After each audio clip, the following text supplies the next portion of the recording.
Today we're joined by Bethany Simpkin, who will be sharing valuable insights on how to support a loved one going through domestic abuse.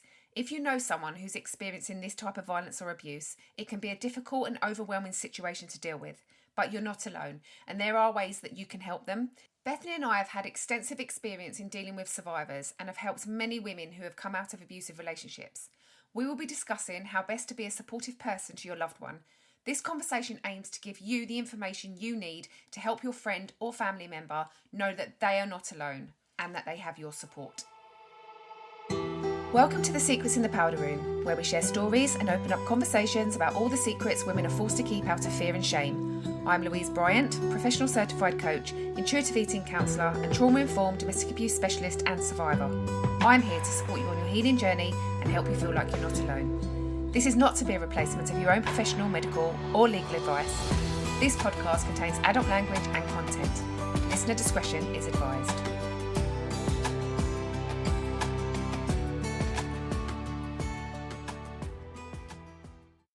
Hello Bethany, how are you? Hi Lou, thank you for having me. I'm well, thank you. How are you doing? Yeah, I'm good, thank you. Very excited to have you here again. Delighted to be back. In today's episode, Bethany and I will be discussing how you can support someone you know who's currently going through domestic abuse. Yep. Domestic abuse is a serious issue that affects many people worldwide. But Bethany, what do you think that someone can do to help someone else who's in this situation? Okay, this is a huge question, and I'm so glad that we're covering it on today's session. I think we'll start with, if you're friends with someone and they've come to you because they are aware that they're in an abusive relationship, I think let's start with that scenario. So if somebody has come to you and said, my partner's abusive, to get to that point, I think it's really important that we acknowledge what a huge step that person has taken. When you're going for an abusive relationship, there is a lot of manipulation at play here, a lot of isolating, a lot of grinding down, and women often are made to doubt their instincts, their own thoughts and feelings. And it's an incredibly confusing space to be in and scary. So the fact that they've managed to step out and say, actually, this is what I'm going through, acknowledging that is a huge step is a really important starting point. And I would really advise that at this point, you just listen. Listening allows them to say all of the things that they need to say that they've perhaps been holding on to for a while, or perhaps it's the first time they've said it and is the first time that they're truly beginning to make sense of what's happening to them or to recognize what's happening to them. So just giving them space to speak, to believe them, to hear them, and to just give them the floor is the most important first bit of advice I would give. Yeah, that's a great point, Bethany. So also one thing I would add is try not to offer the person any advice, but just be there to listen. So how can someone approach the conversation if they wanted to show someone some support? Okay, so a really good starting point would be to do a little bit of research. If you've got a basic understanding of what domestic abuse actually is and what it looks like, that would be really, really helpful for your friend. So one thing that I would say is a really good thing for you to know is that abuse often is a cycle of different tactics that are used to keep the abuser in the control seat within the relationship. So they might be really vile and say nasty things, but then be really upset and vulnerable, seemingly vulnerable. Sorry, I just did air quotes, which obviously you can't see on a podcast. They might be really charming and kind and sensitive, but often that's in a cycle, and it's kind of designed to manipulate and, as I say, keep the abusive partner in the control seat. So it's not about picking apart different behaviors and working out how to overcome them. It's about seeing all of their behavior as an abuse cycle. I think that's a really helpful thing for you to kind of get your head around. There are some tools out there that you can access, but I mean, at the Rosary Project, we do an online drop-in session, and you'd be welcome to join, and we can try and explain that to you. But getting some understanding would be a really good start. It will also help you to not accidentally make comments that validate the abuser's behavior. And also sometimes we can accidentally blame our friend who's in the abusive relationship because we're emotionally invested. We really want what's best for our friend, and sometimes we can say the wrong thing. So to try and prevent that as much as possible, just doing a bit of research can be really helpful. I would then say just acknowledging that you're aware that they're going through a challenging time and that you want to help and that you're there to support in whatever way that they need. That's really valuable. And also just reminding them that the abuse isn't their fault. Everybody deserves to be safe in their relationship. and your friend is included in that, and just reminding them of that, I think, is a really, really helpful and validating response and, well, starting point. Brilliant. Yeah, it's an excellent way to start the conversation. So, yeah, I agree. The whole cycle of abuse is, once you understand that, you can see how trapped someone could be when they're in an abusive Yeah. relationship. Because, as much as that person's hit them, then they play the nice guy or nice girl if it's a female, Yeah.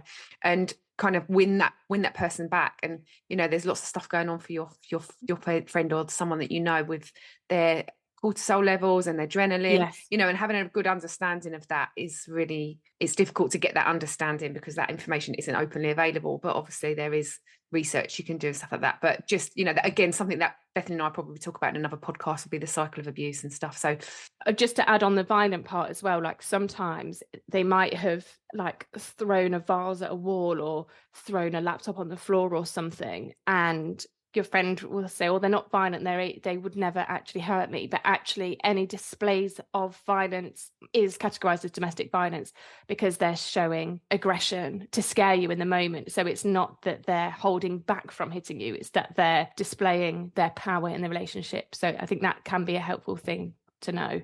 yeah, and also if they've been hit in the past, sometimes if they've been hit by the partner ages ago, then normally the partner only has to raise their hand or threaten to hit or throw something against them, and the partner and the victim will then back down because they don't want to be hit again. So it's almost like they've hit them once, and it's like that's all they need now is just the threat of hitting, and it can be enough. Yeah. So, Bethany, what do you think someone should do if they're unsure if abuse is taking place or if they should say something? I would say to definitely trust your instincts. There's a saying, there's no smoke without fire. And often if you've picked up on something, then you're likely not wrong. There's likely something going on. I hate when people are like, well, it's not my business what goes on behind closed doors, because it is. And we do have to be really careful with how we approach it. But I would never leave it personally. If you are concerned, saying something rather than staying silent, you could be offering a way out for somebody that's actually in a really difficult situation. And you might not be. You might bring it up and it's met with completely like, what on earth are you talking about? So I would be very careful with how you were to raise it, but just kind of letting your friend know that you've noticed some things and you're unsure about it, and just kind of do a check-in. How are you? I've noticed this, or I was a bit uncomfortable about the way he spoke to you, or I picked up on something. Can I just check in? And that might be the beginning of a conversation where your friend is able to actually share with you that they have been having a difficult time and that there is abuse taking place. Or at the very least, you're letting them know that you're there for them. So I'd be very careful not to push too much if you are met with resistance, but just letting your friend know that you're there for them if actually it does turn out that they're uncomfortable or scared or worried, that you are someone that they can talk to about it. I just remember when I was in my abusive relationship, I had friends that would confront me about it, but maybe, they didn't know how to confront me about it. And I ended up falling out with friendships because then I was in an abusive relationship and I found that they were challenging me to leave, and I felt judged, and I was kind of in denial and just completely stopped talking to them because I thought they don't like my boyfriend, they don't like him, and sometimes people when they're in it don't really see that it is abuse because they haven't been hit, or he always talks to me like that. It's just his banter or whatever that might be. Or he's going through something and, he's just extra sensitive and he's working on it. Oh, it's his father. His daddy was so mean to him. So he's just mean to me sometimes. It's okay. And not even realizing it. So again, just making sure that you're there for them and not coming from a judge in point of view. And also not to I would say as well, not to turn against the partner that's being abusive. I know it can be really hard, but you need to make sure that you're in that relationship, you're in that friendship, because he could try and be isolating you. I say they could be trying to isolate you from the friendship because you're onto them. So I think just kind of not like keep your friends close and your enemies closer, but you just kind of want to be present within that friendship just to make sure that they both know that you are there without judging, just there for support. I'm glad you said that. Actually, I put on Instagram yesterday that this is what we were going to be talking about, and that was the main thing that came through. Like, a lot of people felt really judged by their friends. It's hard because I think when you're the person within the abusive relationship, you're already dealing with so much. It's so stressful. And even on a really subconscious level, you're going through so much, second guessing their behavior, their mood, walking on eggshells, not bringing up certain things, suppressing your own needs. Like, that's already such a stressful place to be in. So when your friends are like, well, just leave, it just feels like more pressure is being added on, where sometimes you just need to be heard and to just be able to kind of come to that conclusion on your own with people that kind of understand it and aren't validating their behavior, because it can go the other way, can't it, where they're like, well, if he's that bad, you would have just left already. And it's like, that's really minimizing the impact of the abuse, which can be just as dangerous. Yeah, and it's so hard to leave an abusive relationship. It is so hard. It comes with other layers than just to tell Yeah, somebody, do you know what, I don't love you anymore and I'm breaking up with you. And them to go, well, I'm really sad about that and walk away from you and never see you again. But when it's an abusive person, their whole tactic, the whole purpose in life is to win you back and keep control of you. exactly. And it's sometimes, if you're not with them, still to trying to control you Yeah, from a distance. So yeah. yeah, it's not. The abuse is often ramped up when a woman decides to leave. So being extra cautious around this time is necessary. You can't just expect someone to up and go, because it's not a real partnership. It's an abusive, controlling situation, and they're going to want to get them back.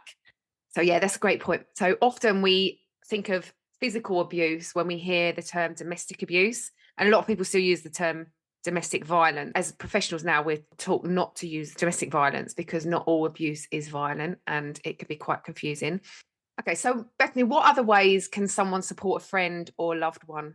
Okay, so offering them a safe space to talk is really important, and also a safe space where they can make phone calls and use your phone if they're ready to seek professional advice.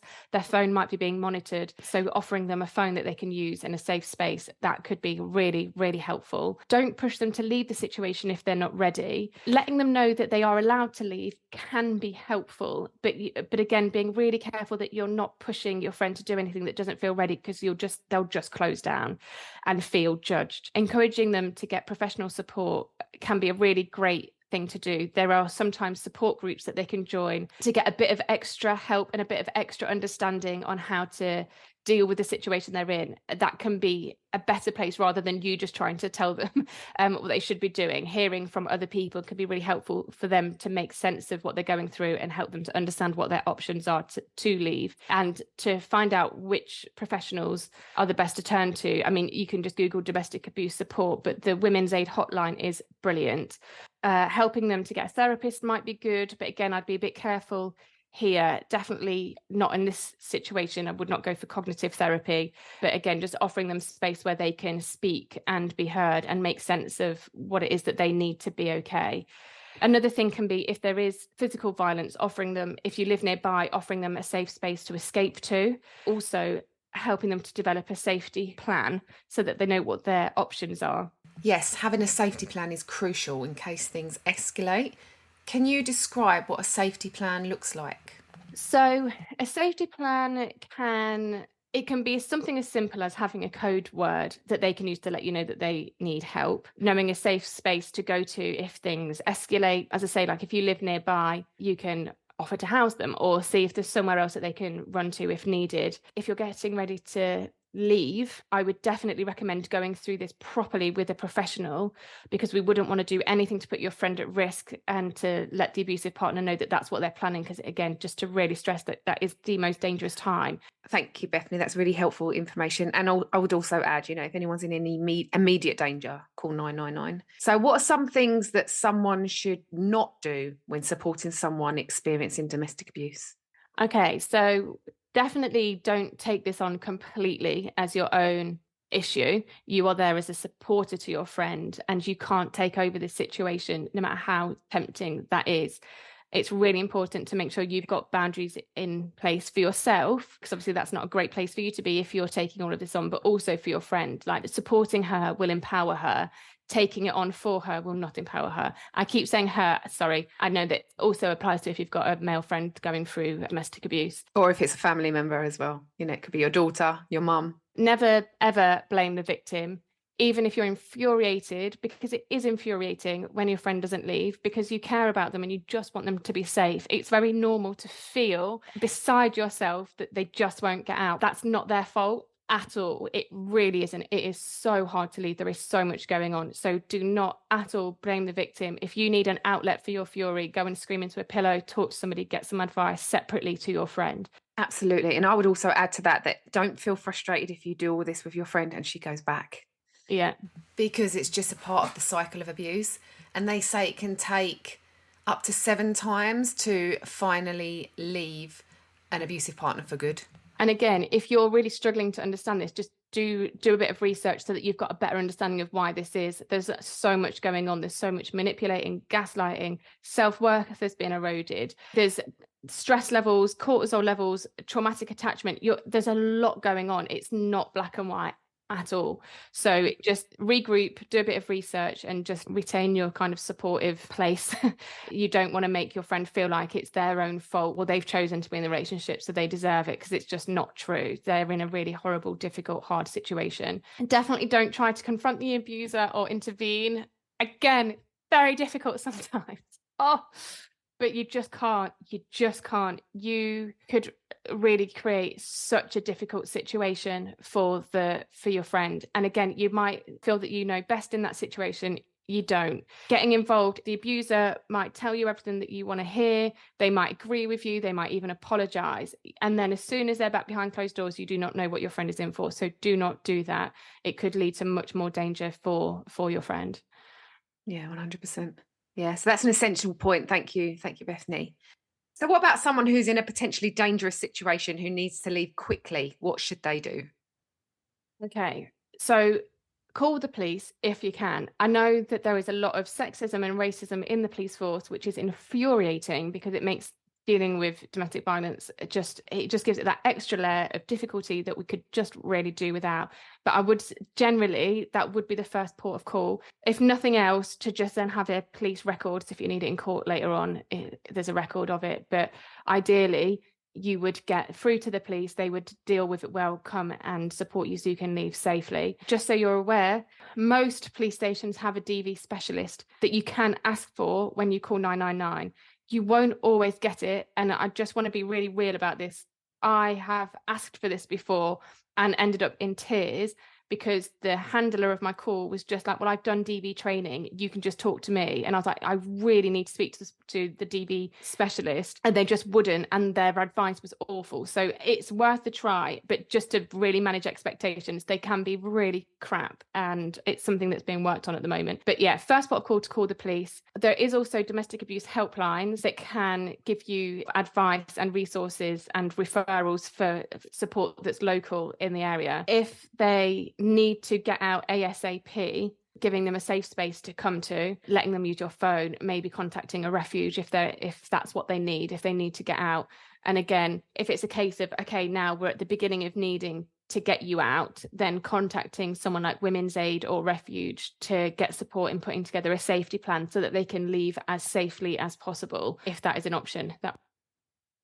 I would also add to that making sure that you're keeping yourself safe. If this person is violent and is aggressive towards his partner, chances are they could be aggressive towards you or your family or your children. So if it's not safe for them to come to your house and then you're putting yourself in any kind of danger, then I would also be very mindful of that. I was told, don't call the police because he will lose his job. You call the police on him, that's a really bad thing. So that was always the fear that I was given by family members, not to call the police, or people that I've spoken to whose partners might be involved in drug deals or some sort of criminal activity, that if you call the police on them, they had a previous incident with domestic abuse, and if you call the police on them, then they could go to jail for it. But that shouldn't be their issue. I understand that sometimes it's really hard for a woman to call the police on her partner. Yeah. Also, there's a lot of, oh, if you get the police involved, you'll end up losing the children. Like that gets said so often. It's like absolutely not true. Just or I'll tell them everything that you've done. Because often when there's abuse involved, the victim in the situation may have been coerced into engaging with illegal activity or might have a bit of a history that they don't want bringing up. But domestic abuse is a crime, and every single person deserves to be safe in a relationship. And a lot of the reasons given by the abuser to not call the police is literally just to save their own back. And it's just another part of the manipulation of like, oh, well, you can't even be protected by the law. You absolutely can be, and you should be. Yeah. And I think that thing again about the children, as long as you're not in that relationship, or they're not in that relationship, the children will not get taken away. The social services will say, what are you doing to keep your children safe? And then you're expected not to go back to that relationship. So that can actually be a good thing, Yeah. because then you've got the help from social services and the domestic abuse charities or organizations that are then going to help you to keep you and your child safe from that abusive relationship and help you do whatever means possible. Yeah. If those sorts of questions are going through your friend's mind, definitely just reassuring them that they're doing the right thing by keeping themselves and their family safe. That's always going to look good. That's always going to score some kind of points no matter what has happened before. And again, the Women's Aid helpline is just amazing. They're so knowledgeable and can help to reassure. So if your friend is really unsure, say, look, go and speak to them. They've dealt with this a million times. They can just give you the reassurance that you need, or give you different advice if you don't feel that the advice I'm giving is helpful. Yeah, it's great advice, Bethany. So I know it can be challenging to know how to help someone, but it's important not to overlook the potential risks of the situations. So what should someone do if the victim is unwilling to leave the situation or reach out for help? It's so hard. Oh, and I know I've already said this, but it can be so heartbreaking. And we have to really put our friend first here and just not try to rescue them. So really just remind ourselves that leaving an abusive situation can be so difficult, and it's not a decision that can be taken lightly. Continue to offer support and remind them that they deserve to be safe and happy, and try to be there for them. I mean, on the other side of it, this won't be appropriate to all situations, but there have been a few situations that I've come across where actually the abuse continues for such a long time, and the friend is constantly coming to seek support and then going back, and it can be constant, and it can be really, really grueling and tiring, and you can feel like no matter what you say isn't helping. And actually it can become really, trying to think of a word, I don't want to say any words that blame the victim, but it can become too much to deal with. And I think there can be a point where you say, look, do you know what, I'm always going to be here for you, I love you and I care about you, I just can't continue to be the person that you run to every other day. If you do decide to leave, or if you're in danger, please, my door is always open, but I just can't be the person that you're talking to about this all the time. And I do think that that's okay. Absolutely, having boundaries for yourself as well, isn't it? Because we've all got to take care of our own mental well-being before absolutely anyone else's. And if it is taking its strain on you, absolutely, then they're not doing anything about it, then yeah. Yeah. And I really mean that kind of a bit further down the line. I don't mean that. So if somebody comes to you, you give them advice, they don't take it. I'm not saying cut them off, because that's not the point. Giving advice isn't always helpful. Being somebody that they can confide in and talk to is so valuable, especially because the abusive partner will be trying to isolate them. So trying to be there in a normal friend way that you would be for any other situation. But again, trying not to fix it for them. Try to offer that continued support and try and keep your boundaries in place. Absolutely. Yeah, it's an excellent point. Thank you. It's important to remember that this is a challenging situation. It's not something that someone can just walk away from easily, but there is help available, and it's essential to continue to offer support. Yeah, absolutely. Domestic abuse can be absolutely devastating. With the right support, survivors can find safety and healing, and can come through it, and can leave, and can be okay. It can just be a really, really long process to get there, unfortunately. Yeah, definitely. I was in an abusive relationship for 7 years, and I think it took me 6.5 years to leave. Yeah. Probably 6 months into the relationship. Yeah. Can you tell the audience how we support women through the Rose Tree Project? Yeah, for sure. So one of the things that we're definitely trying to do is to reduce the stigma around domestic abuse. The stigma around it is one of the issues around us being able to talk about it properly with our friends, because we don't all understand it and there's so much shame surrounding it. So trying to break down the stigma, just to make these conversations much easier, and to support women with finding the right language to use to help us, so that we're not constantly validating abusive behavior, which societally we do all of the bloody time. So we deliver courses and drop-in sessions. So the courses that we do are for women that have already left their abusive relationship and are looking to start the healing journey, so that they can make sense of their experience. Again, really centered around the right language and an understanding of what is happening inside our bodies when we're experiencing abuse. Why did we stay for so long? Why was it so hard to leave? What were these barriers? What have I come through? To really support women to be able to understand that. Because then I think once you've got that understanding, you're able to then make sense of it and move forward, knowing that you can kind of protect yourself and also to do some of the healing. And we also do drop-in sessions. Now, the drop-in, that's for any self-identifying woman who feels that they've been impacted by an abusive relationship. Awesome. These drop-in sessions are very informal. We really like it to be women-led, so we can talk about whatever issues are coming up for women at the time. If a woman has just left an abusive relationship and they just want to get some clarity on, like, have they done the right thing, or was this really abuse, they can come and ask that question, and they could be met by a group of women that will understand where they're coming from and what they've gone through, and hopefully be able to offer some community and some reassurance and some help and advice and some signposting.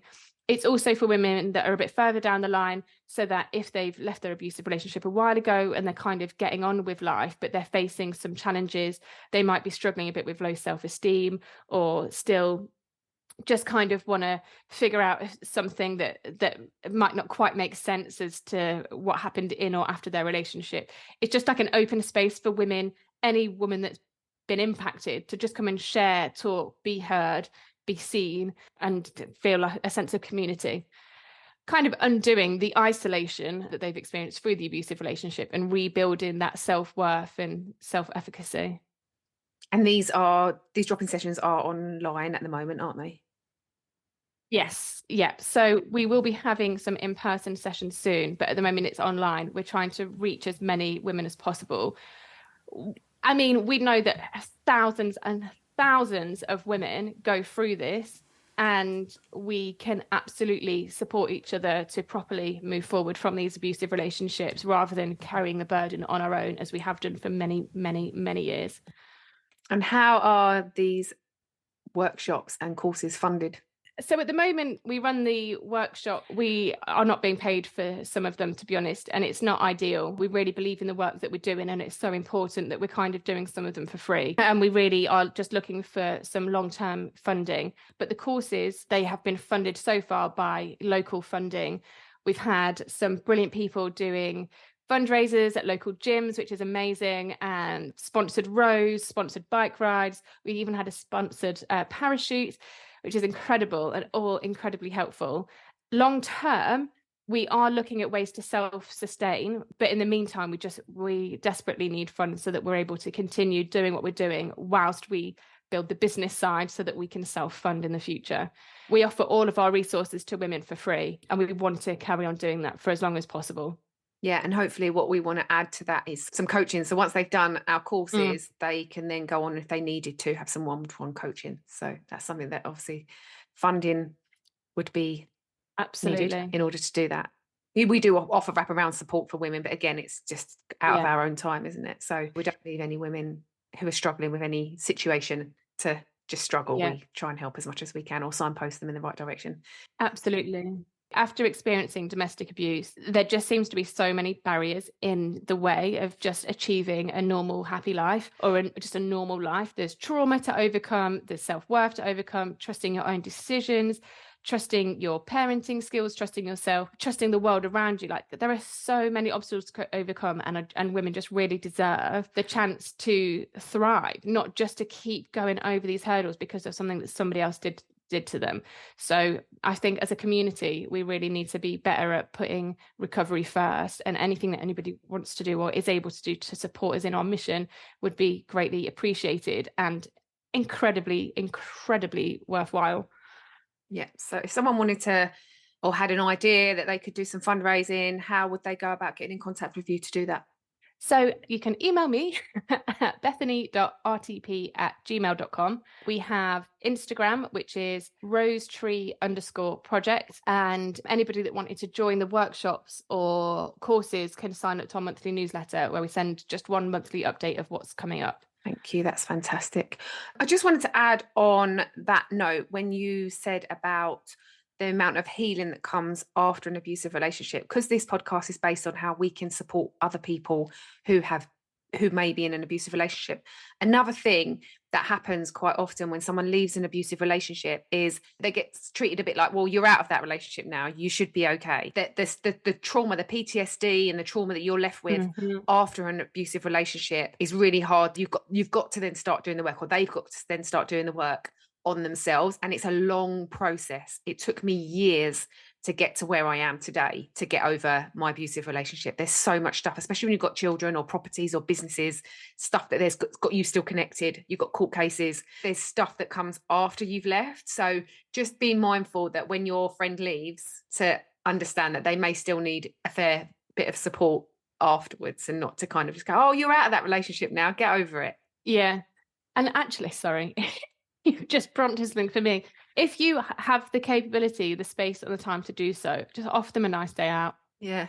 Something nice to do. It's really helpful to do activities that involve any kind of bilateral movement. It's helpful to just be removed from it and just to be reminded that there is moments of joy available to you, even when you're going through such a shitty, horrible time. So if you are able to, or if you're able to encourage your friends, like, oh, I hear so-and-so's free next week. Do you want to take her out for a pottery class? Pottery is not for everyone. And I know that some people will absolutely grimace at the suggestion of a craft. It doesn't have to be a craft-related activity. It could just be a walk, couldn't it? Yeah, Bilateral movement, getting the right and left side of your brain working together. exactly. So it could be just a walk or a jog or Yeah. an exercise class, a yoga class. Yeah. And again, it's not taking over the healing for them, but if it is within your capacity to offer something like that, a day out, a chat, it's just, again, it's that listening and just being thoughtful and kind, I think goes a really, really long way. Absolutely. And another thing that come up for me when you say that is, it might be that your friend has spouts of leaving, going back, leaving, going back. This cycle of abuse could be going on a weekly basis. It could be going on a monthly basis. And you might feel that, oh, she only ever comes to me when she's broken up with him. And then as soon as she's back with him, she doesn't come to me anymore. But that's part of the cycle. That's part of the isolation. That's part of the abuse. Yeah. So being patient, I know it's hard. I know it's frustrating, but being patient and know that eventually she may leave for good, but just to know that you can have fun with her when she's not with him. And I say her and him again, but it's just, I know. and then you can have fun, and just be that person to be there. But I mean, obviously don't feel used. You're not being used. You kind of are being used, but you're needed.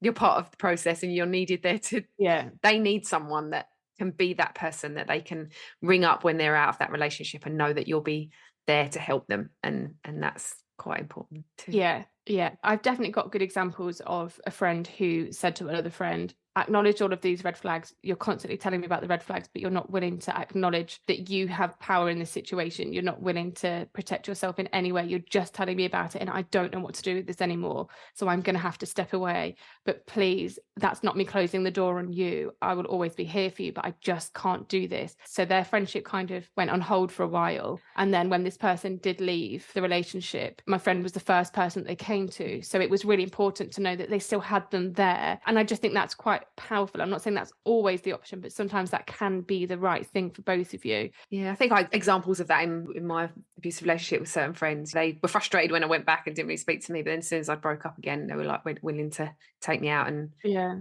have fun again. So And how did you find that? Did you find that you were able to go back to those friends? yeah, they were lifelong friends, and they probably were getting frustrated with me as well. I remember one of them said, Louise will always be a victim because she wants to be a victim. And that hit me like, oh, bang in my chest. I was like, no, I'm not a victim. I'll never be a victim. I'm just like, this is, I didn't understand the cycle of abuse, but I was in that. And I knew that Yeah. I didn't want to be a victim. I wasn't making this choice to be a victim.